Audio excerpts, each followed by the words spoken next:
Abrir sua Bíblia no Evangelho de Lucas, capítulo 1. No verso 26, nós vamos ler até o verso 38. Nos preparando para uma ceia, com todo o seu significado, leia o Evangelho de Lucas, capítulo 1, verso 26, que diz: No 6º mês, Deus enviou o anjo Gabriel a Nazaré, cidade da Galileia, a uma virgem prometida em casamento, a certo homem chamado José, descendente de Davi. O nome da virgem era Maria. O anjo, aproximando-se dela, disse: Alegre-se, agraciada, o Senhor está com você.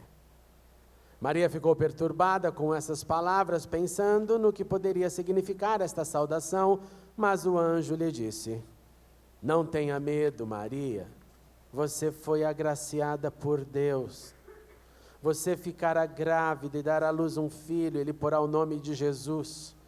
Ele será grande, será chamado Filho do Altíssimo.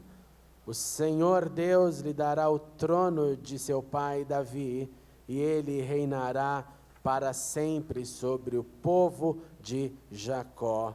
Seu reino jamais terá fim. Perguntou Maria ao anjo: Como acontecerá isso se sou virgem? O anjo respondeu: O Espírito Santo virá sobre você e o poder do Altíssimo a cobrirá com a sua sombra.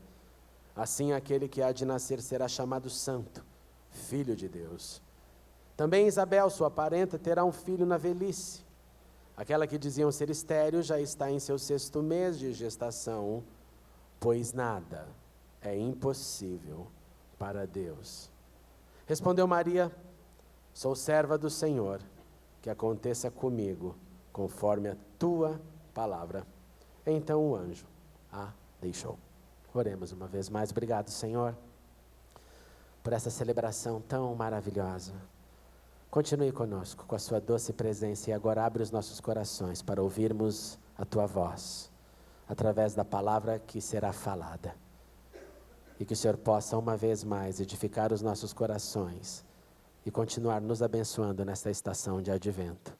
Nós oramos também pelos nossos filhos e filhas que estão agora na escola, aprendendo, recebendo a semente da salvação.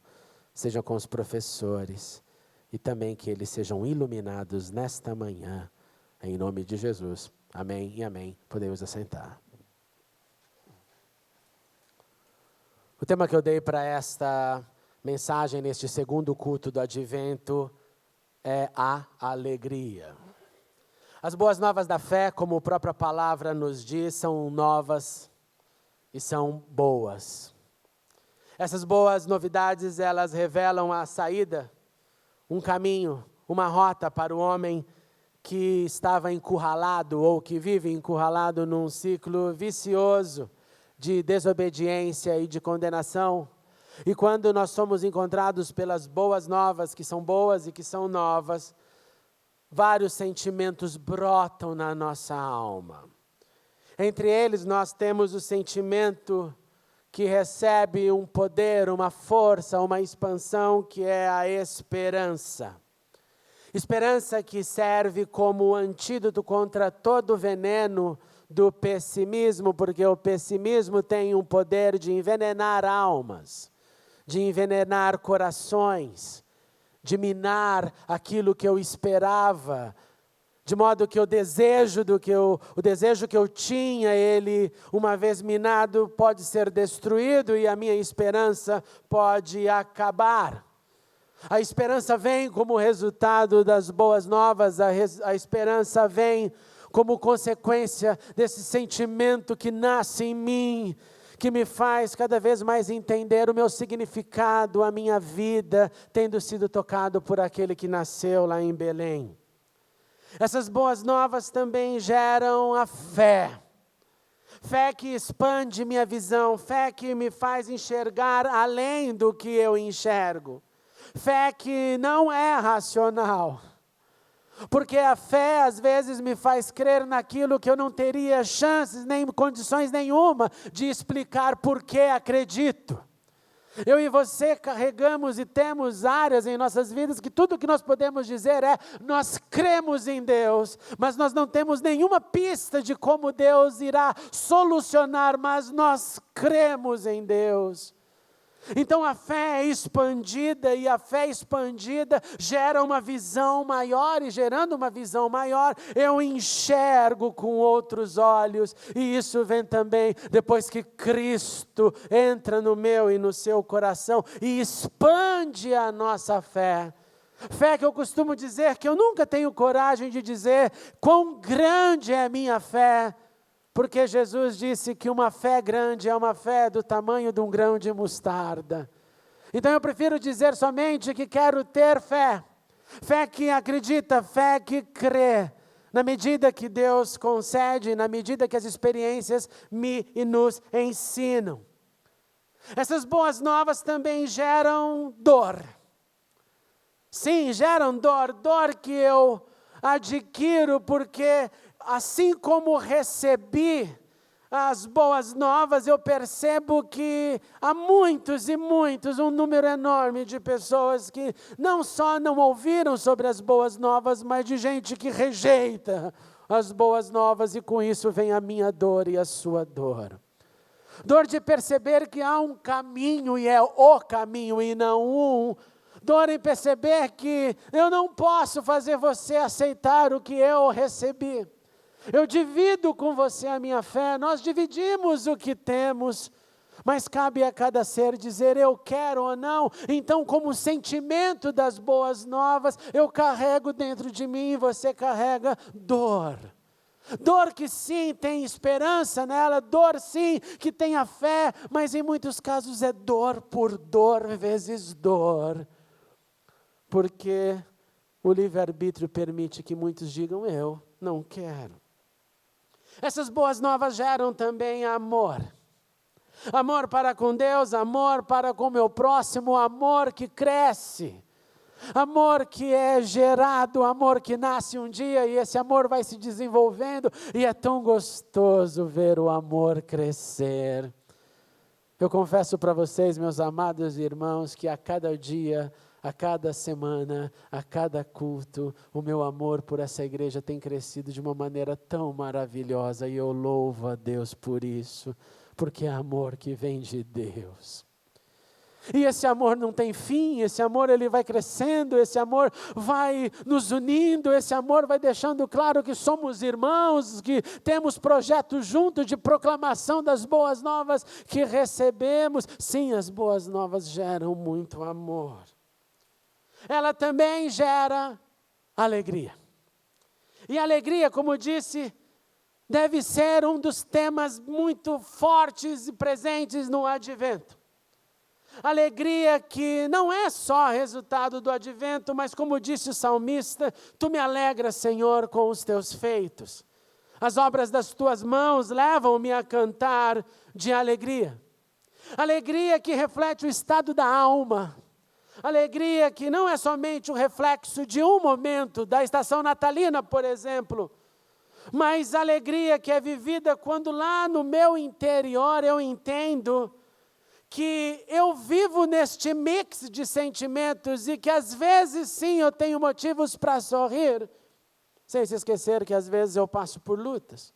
Que nós vivemos entre guerra e paz o tempo inteiro, que vivemos entre realizações e frustrações. Que nós temos a chance de ser renovados pela alegria do Senhor. E eu acho que vou repetir isso a vida inteira, que a alegria do Senhor, sim, é sempre a nossa força e a nossa melhor força. E essa estação feliz de advento é uma dessas datas, pois nós celebramos o nascimento de Cristo, nós celebramos o início da nossa redenção, aquele nascimento que veio com carga de alegria, que vem, que nós experimentamos, você que é pai e mãe, que esperou um dia 9 meses para ver a chegada, o advento do seu filho ou filha, e que abraçou e que pegou no colo. Aquele advento, aquele nascimento não foi fruto de um relacionamento tradicional, não foi fruto de simplesmente a conexão de um homem com uma mulher.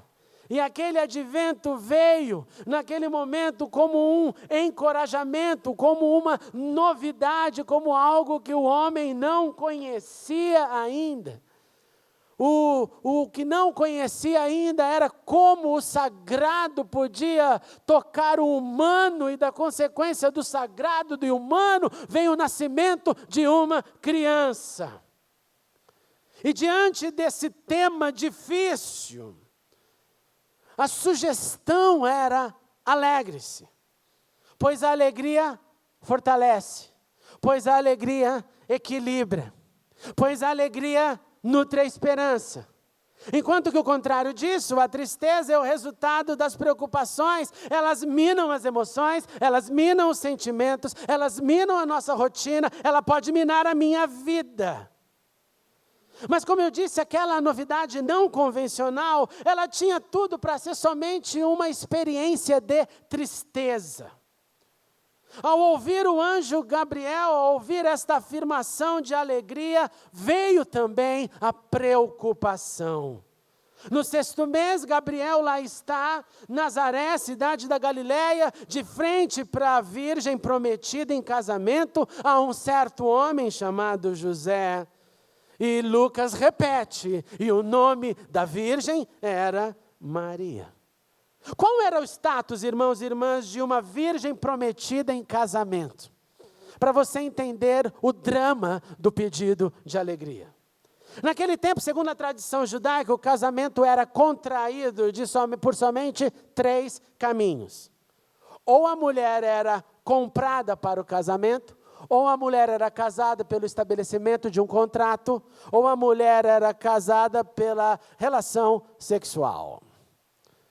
Então, diante disso, quando uma mulher era comprada, era estabelecido o período de noivado. Quando a mulher tinha, então, o seu contrato, da mesma forma, iniciava-se o engajamento. Uma forma de compromissar as duas partes. No caso, então, de José e Maria, nós temos um casal que está ali engajado num comprometimento. Se os pais dos noivos, se o casamento foi feito através de dinheiro ou contrato, nós não temos essa informação. Mas temos a informação que o casamento não havia sido consumado. Portanto, Maria, uma virgem prometida em casamento a José, tinha tudo para cair numa profunda depressão. Ela tinha tudo para se desesperar por completo. Mas diante disso vem a voz do sobrenatural e diz: alegre-se. Alegre-se, você foi agraciada, alegre-se, o Senhor está com você, alegre-se, você foi escolhida para um plano específico de Deus, alegre-se porque o favor imerecido te encontrou, alegre-se, e a reação dela é a natural, é a reação de medo. E o anjo continua percebendo a situação: Maria, não tenha medo. Maria, você ficará assim grávida, dará à luz a um filho, porá o nome de Jesus. Alegre-se. Para você sentir um pouco isso na tua pele, você tem que imaginar se acontecesse isso com a sua filha. Qual seria a minha reação? Mas e o meu status, Gabriel? E o meu status? Eu estou prometida, não casada. Eu sou noiva, não consumimos o casamento, eu não me casei. José poderia estar, então, numa fase que chamava-se no mundo antigo a fase de construção do ninho. Eu me engajava, eu me comprometia com a minha esposa e ia construir a minha casa. E a família ficava esperando o homem chegar e dizer: a casa está pronta, podemos nos casar. E Maria, então, dita 2 vezes, continuava com seu status de virgem. As boas novas do advento iniciam-se então com um drama. O que deve ter gerado na família de Maria é a segunda pergunta. A Bíblia não nos conta, a Bíblia não nos diz o que eles sentiram, mas é óbvio imaginar, irmãos e irmãs. Porque mesmo se você acreditar que Deus tocou os pais de Maria e que ficou o coração deles acalmados pela situação, a segunda pergunta que você tem que responder é: e a sociedade diante dos pais? E a sociedade que ia ver uma barriga crescendo, iria falar, mas não casou ainda. Então a pressão, o desconforto, podia levar para qualquer sentimento negativo, e nenhum sentimento positivo. José, o seu marido, o texto de Mateus nos diz que era um homem justo. Diz também que ele não queria defamar Maria, não queria expô-la em desonra pública. O texto nos diz que ele pensou em anular o casamento, mas pensou em fazer isso de uma maneira secreta. O que nos mostra que todo mundo estava sentindo o desconforto do momento. Mas a voz do anjo era: alegre-se. Ele tem que ouvir o Espírito Santo, ele tem que ouvir a voz do Altíssimo, ele tem que ouvir a reafirmação: sim, vem aí Jesus, vem aí o Salvador. E Mateus 1 conclui todo o meu pensamento que eu tenho dito para vocês. Mas ele recebeu Maria como sua esposa, mas não teve relações com ela, enquanto ela não deu à luz a um filho, e ele lhe pôs o nome de Jesus.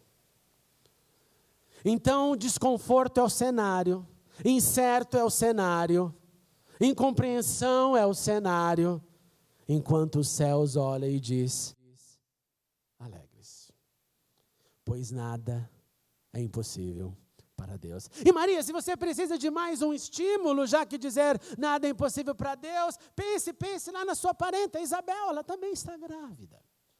Se você precisa de um apoio nesse momento, e aí que você tem que entender depois o encontro de Maria com Isabel, uma apoiando a outra, as duas vivendo um momento chocante, porque Isabel está com seu marido mudo, porque duvidou de Deus. Enquanto Maria está talvez tentando esconder a gravidez, porque escondendo a gravidez eu tenho menos condenação da sociedade e desse momento, porque os céus disseram para mim: alegre-se. É mais ou menos assim: alegre-se, because every little thing is gonna be alright. Era Bob Marley manifestado na fala do anjo Gabriel. Diante do drama de entender que não dá para se alegrar numa situação dessa. Mas irmãos e irmãs, a Bíblia nos diz, a Bíblia nos exorta para preferir a alegria. Ela nos diz: alegrem-se, porém, ó justos, exultem diante de Deus, regozijem-se com alegria. A Bíblia nos diz: a luz nasce sobre o justo e a alegria sobre os retos de coração.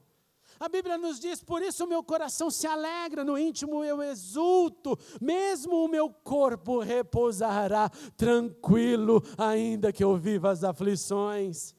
A Bíblia nos diz: alegrem-se no Senhor, exultem vocês que são justos, cantem de alegria todos vocês que são retos de coração. Alegrem-se no Senhor, louvem o seu santo nome, alegrem-se na esperança, sejam pacientes na tribulação, perseverem na oração, alegrem-se sempre. Alegrem-se, não porque os espíritos se submetem a vocês, mas porque os seus nomes estão escritos no livro na vida. E finalmente, alegrai-vos no Senhor, outra vez vos digo, alegrai-vos. E se vocês estão pensando, então eu não sou Maria, eu não tenho um grande drama como esse, eu não faço parte do cumprimento de alguma profecia específica na história, mas eu queria te dizer que a mesma palavra que foi dita para Maria é a palavra para a minha vida e para a sua vida. O mesmo Deus que nos encoraja para encararmos essas boas novas, e que às vezes elas têm um lado que não é todo a bondade, tudo aquilo que eu espero. Na fé, às vezes, está implícito, contido ali dentro, como disse, sentimentos de dor. Sim.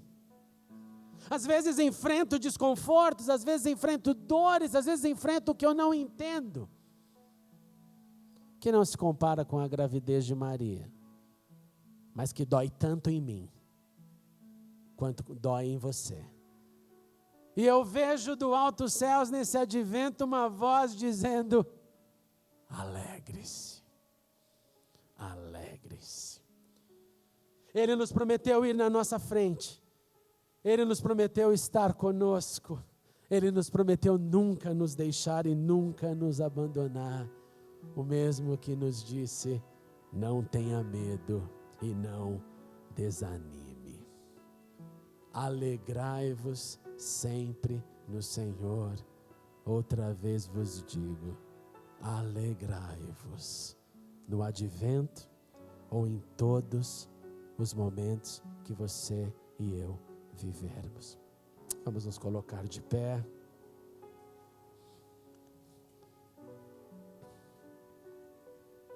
Dê a mão para o seu irmão, para a sua irmã do seu lado.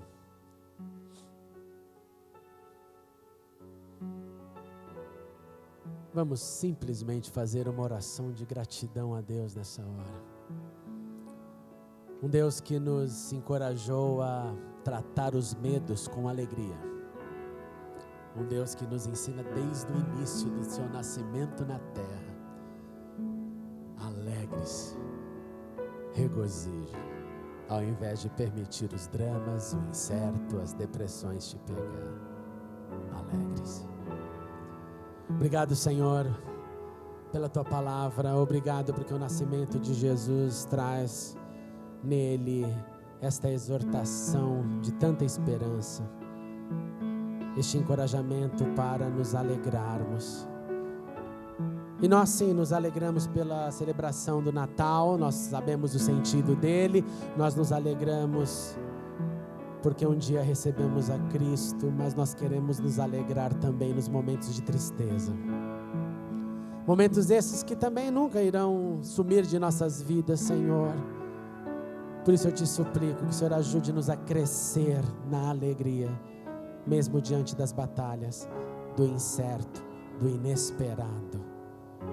Para que a força da alegria, para que o Senhor que é manifesto na alegria, a alegria que gera fé, a alegria que nos mantém de pé e não numa cama, a alegria que nos faz prosseguir, nos sustente, porque o nosso destino final é um destino de alegria na Tua doce presença. Bendito seja o Teu nome. Então ajude-nos a celebrar desde agora esta alegria, pois fomos agraciados pelo favor do Senhor.